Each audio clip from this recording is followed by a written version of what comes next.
Weekly. I'm Brad Bond in for Phil Gallagher. To the news.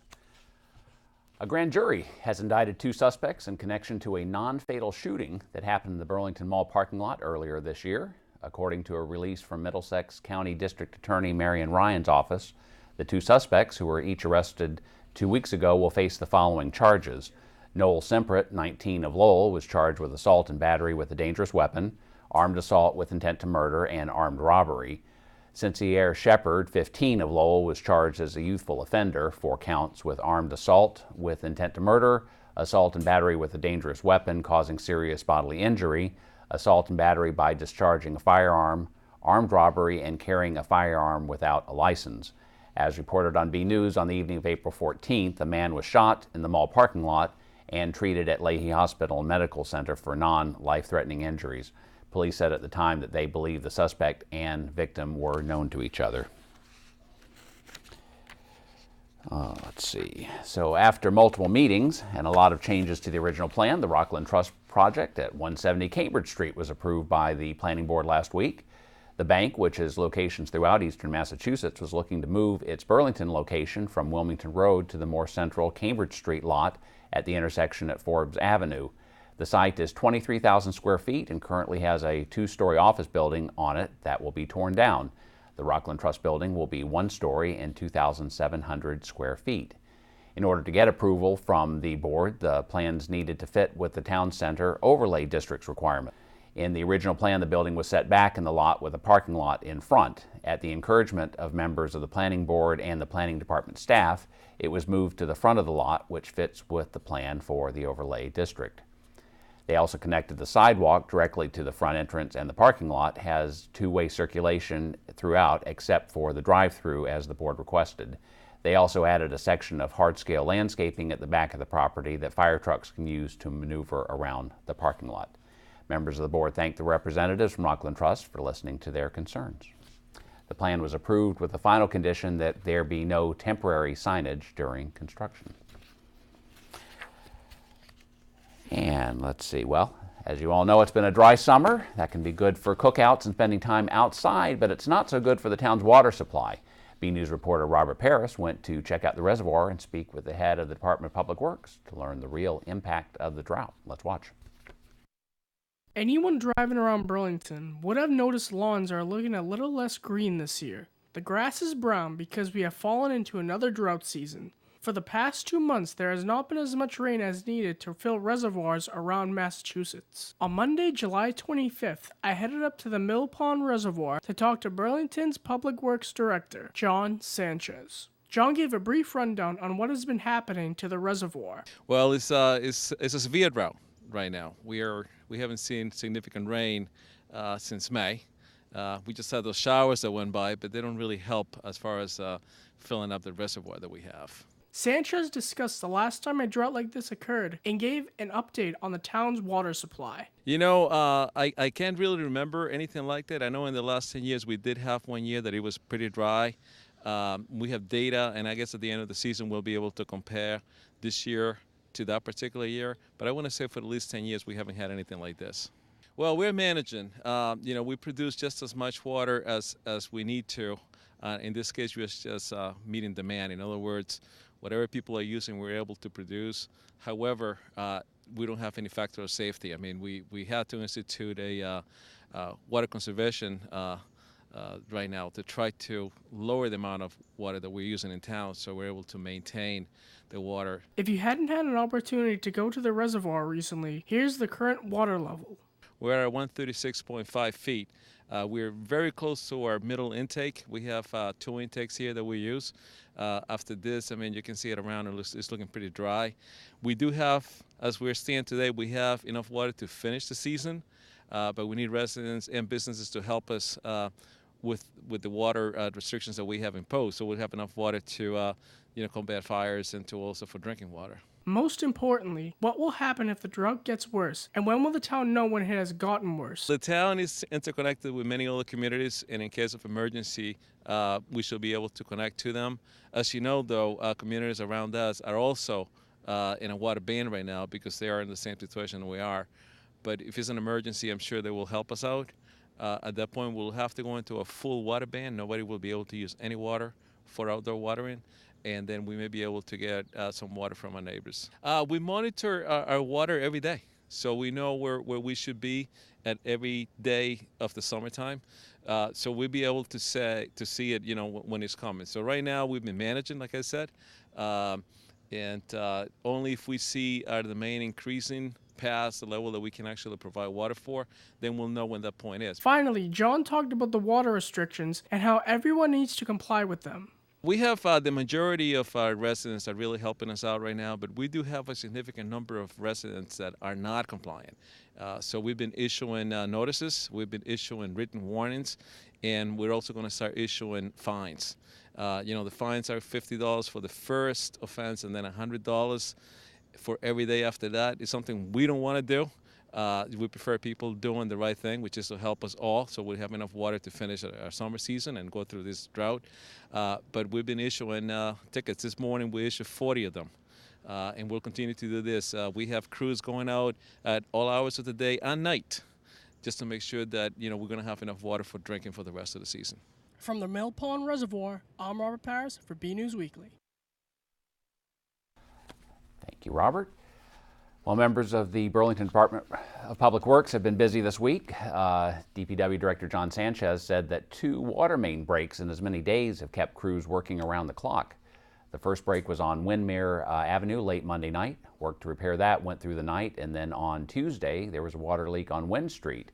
That was followed by another main break in the area of Wind Street and Peach Orchard Road on Tuesday night, which required another overnight to fix, Sanchez said. Sanchez said some residents have asked if the main breaks were in any way connected to the watering ban. He said they are not. He said the water ban reduces the amount of water people are consuming, but the pressure in the system is no different than what it would be without it. There's always the same pressure no matter how much water is being used. He did say that the second break may have been caused by the first break, however. When a main breaks, a lot of water is released at a high velocity, he said, and that can change the pressure in the pipes and cause disruptions in other places along the system.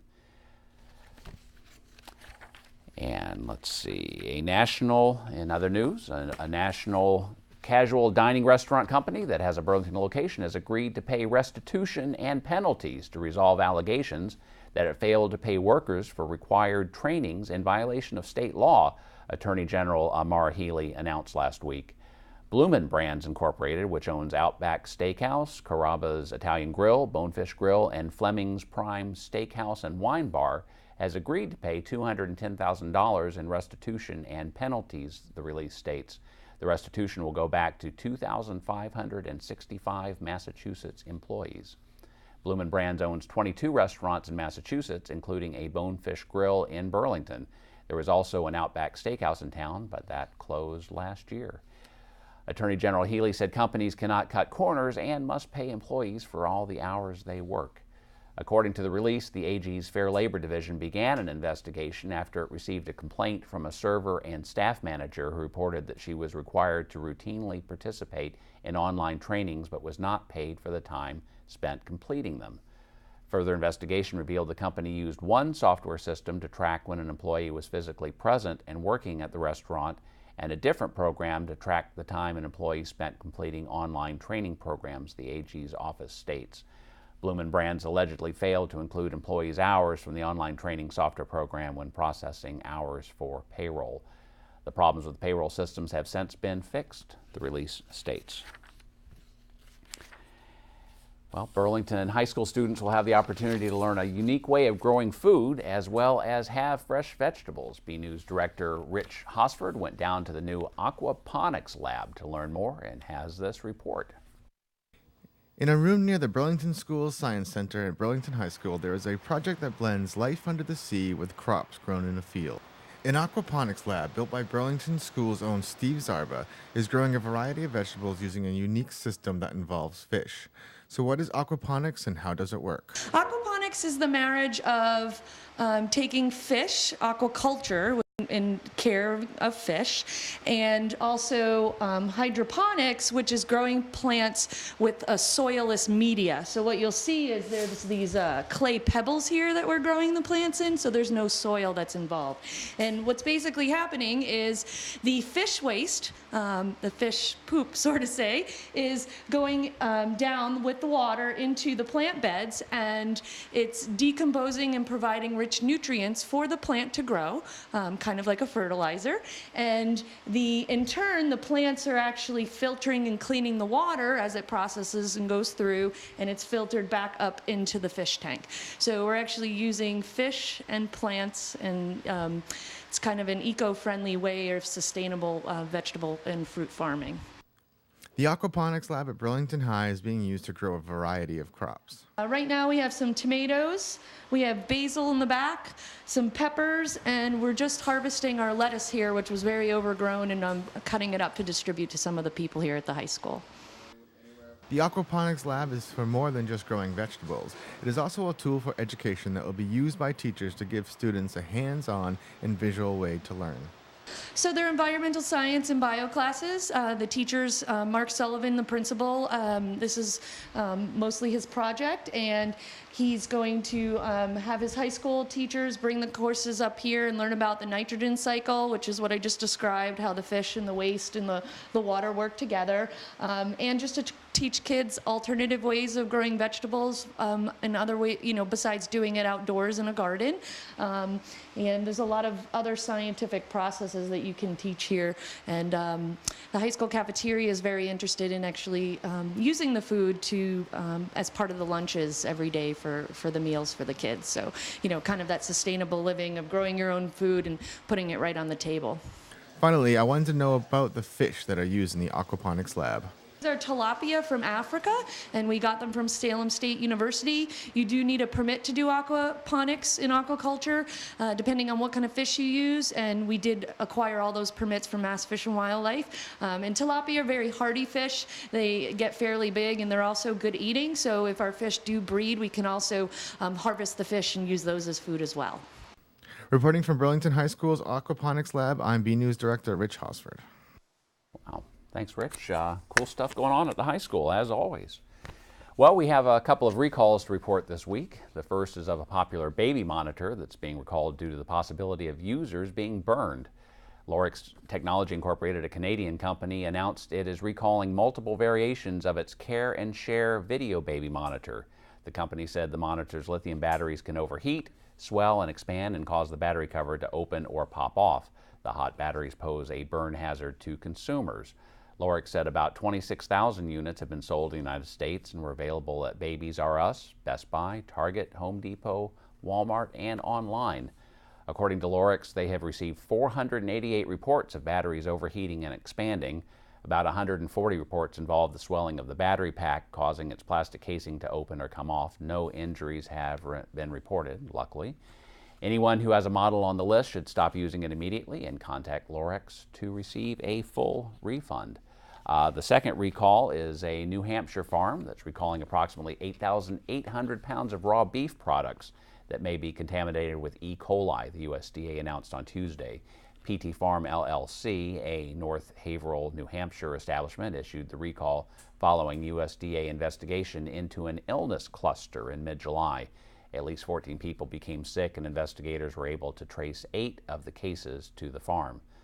The raw, intact, and non-intact beef product items, ground beef patties, and other subprimal cuts were produced between June 6th and June 16th of this year. These items were shipped to retail locations and for institutional use in Maine, Massachusetts, New Hampshire, and Vermont. Symptoms of E. coli infection include severe stomach cramps, diarrhea, fever, nausea, and vomiting. You can find more information on both recalls, including specific products involved, and serial numbers at www.bcattv.org/bnews. Well, the Burlington Public Library is a go-to resource for the Burlington community, and Assistant Director Susan Sullivan has been a staple in providing services and many of the materials we all use and enjoy. Unfortunately for the town, she's retiring at the end of July, and her aptness for furnishing the Burlington's community will be missed. News reporter Tad Stefanak visited the Burlington Public Library and met with the well-spoken Mrs. Sullivan about her years of providing information and entertainment for all ages. If you've been to the Burlington Public Library in the last 15 years, you likely have been helped directly or indirectly by the library's assistant director, Susanne Sullivan. And now, after 15 years of serving the Burlington community, Susanne is retiring. After gaining degrees in library science at UMass Boston and Simon's College, Suzanne's career in Burlington had an interesting start on September 11th, 2001. So as I'm driving to work, I'm hearing this horrific news, and the staff is all looking shell-shocked. We thought, we have all these children coming into the library. What will we do? Well, of course, we will make them feel safe and secure. And you know, they saved it for us. I will never, never forget the fact that I got to look at those beautiful, smiling little faces, and that reinforced for me that life goes on. Children are our future. And no matter how bad things are, if you get to work with kids, you have a pretty good job. Burlington is a marvelous, wonderful community. It's the only place I've ever been where when the high school and the middle school get out, people say, oh, isn't it wonderful? Usually middle schoolers, high schoolers are kind of a pain in the neck.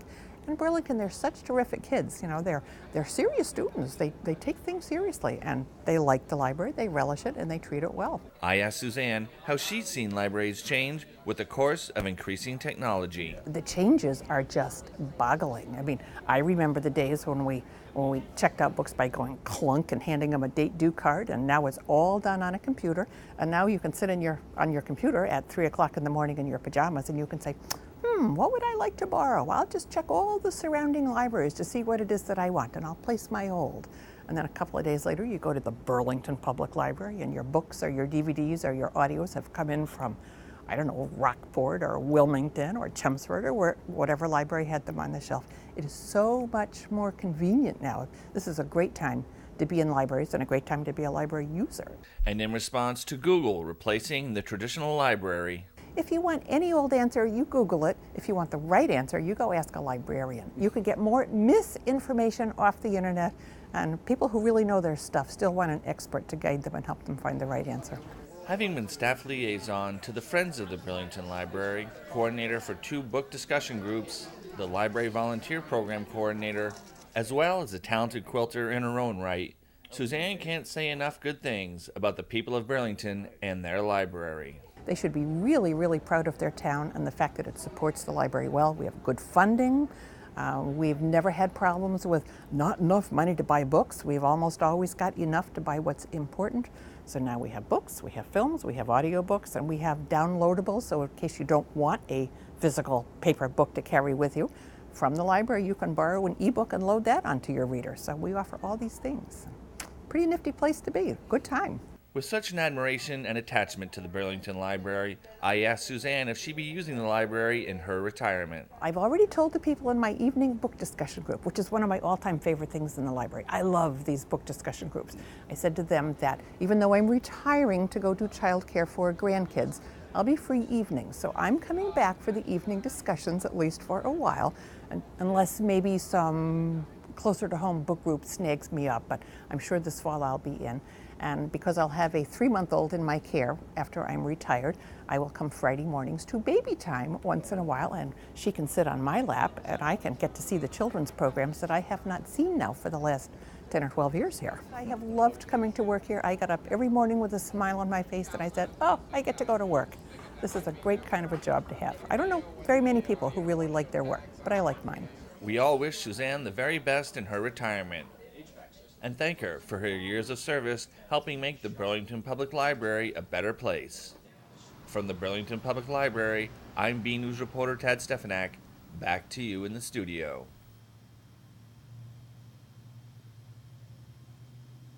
Well, we wish Mrs. Sullivan well in the future. Thank you very much for the report, Tad.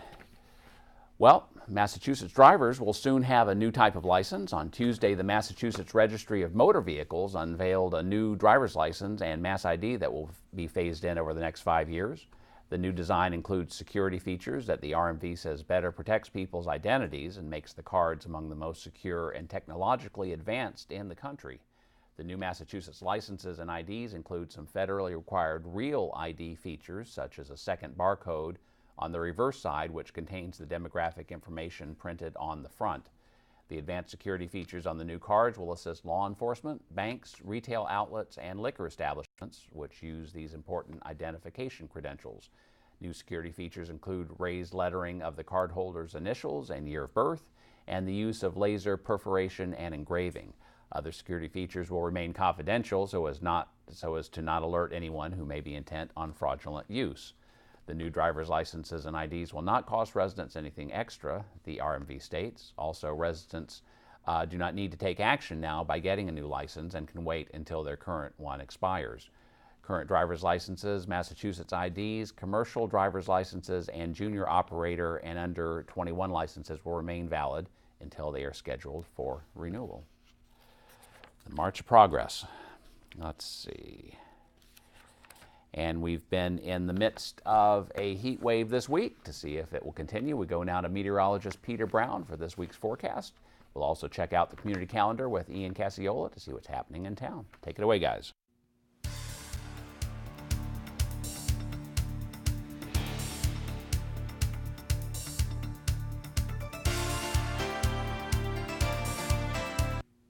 Hello everyone, this is Peter Brown with a look at your weather for the upcoming period.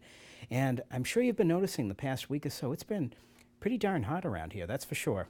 As we start off our period, look at this, starting off tomorrow on Thursday. We're going to see temperatures in the mid-90s again. Now I know, it's great weather if you're away, that's for sure, on vacation or taking some time off, but it's really starting to wear on us. Tomorrow's actually going to be the 8th day of the heat wave, and it's actually one of the longest heat waves that southern New England has actually seen in recorded weather history. So that's something interesting for everybody to know. As you can see, this record high, we may get pretty close to it tomorrow, that's for sure.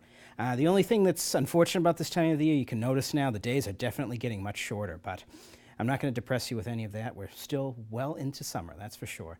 As we go ahead, I'm going to show you a little bit about what's going to be happening in the next few days as we go ahead. And what you're going to notice here, look at this.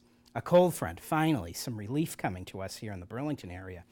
Now on Friday, we're hoping that brings maybe a little bit of organized rainfall for our area. As you know, in Burlington, you're down to now watering only once a week, and the situation's getting very serious in terms of how dry it is out. We're hoping that some beneficial rain comes Friday. It's not set in stone, but we're gonna hope for the best, that's for sure. But once that chance of rain has gone by, look at this up behind it in Canada, just partly cloudy skies. So it's going to be wall-to-wall sun almost again. So hopefully we'll get that much-needed rain. But as we move ahead, I'm going to show you a little bit something interesting that happened this past week. And you may have all remembered that we had quite a windy afternoon this past Saturday. And what that was part of was a gust front with a very powerful thunderstorm that developed just to our south in Winchester. And what a gust front basically is, it's a rush of cold air that comes out of a storm when heavy, heavy rain and hail falls out of a thunderstorm. Basically, as we go ahead, I'm going to show you a graphic about what happens with a thunderstorm when we have a gust front coming out of it. And when that happens is we have intense rainfall, which is what they had just south of us, and hail, and that brings a lot of cold air out of the thunderstorm. That rushes down, hits the ground, and then it spreads out in all directions. And in many instances, it can get up to 50, 60, even 70 miles an hour, very similar to what we saw this past Saturday. So that's something that we had that was very interesting, something that we don't get that often here in New England, thankfully, because they can do quite a bit of damage. But as we move ahead, I'm going to show you a little bit about our 7-day. And once again, look at this, starting off Thursday, hot and in the mid-90s again. But there's our chance of rain on Friday with the temperatures markedly cooler, temperatures back down to the 80s. But once we get by that, look at this, the rest of the period, dry as can be. And even by the end of the period, looks like we could see temperatures climbing up again towards 90. So everyone, I hope you enjoy the summer weather that we're having. I know that we don't get too much of it around here, but keep in mind that we need some water, that's for sure. And have a great weekend and enjoy your week.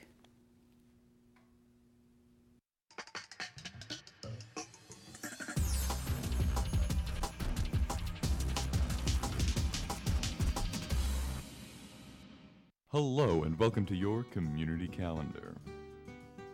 First up, parents, are you looking for some entertainment for your kids?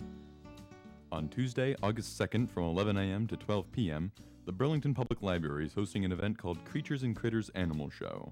This show will feature 6 to 7 live animals including carnivores, insectivores, frugivores, omnivores, and herbivores.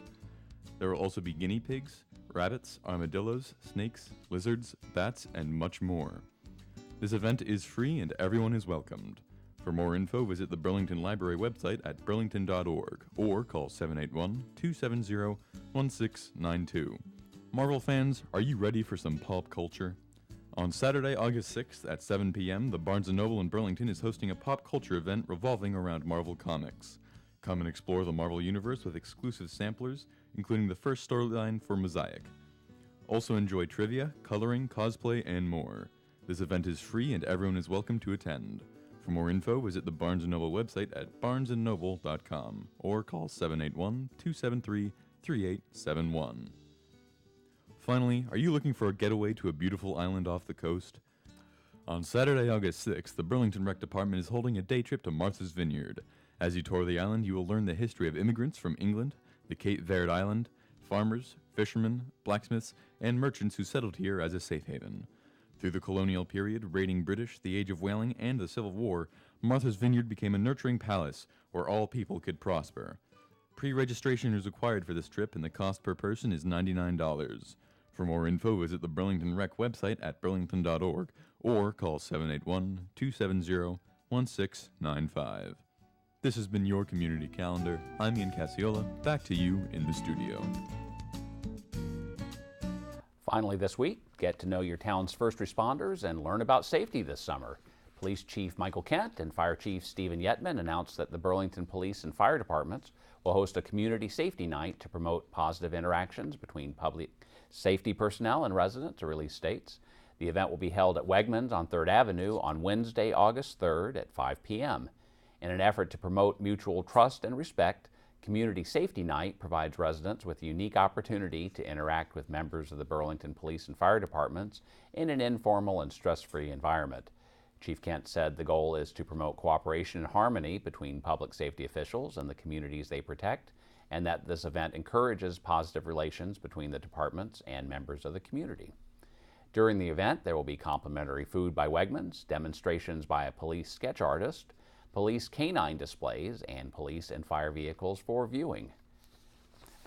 Well, that wraps it up from the Bnews news desk.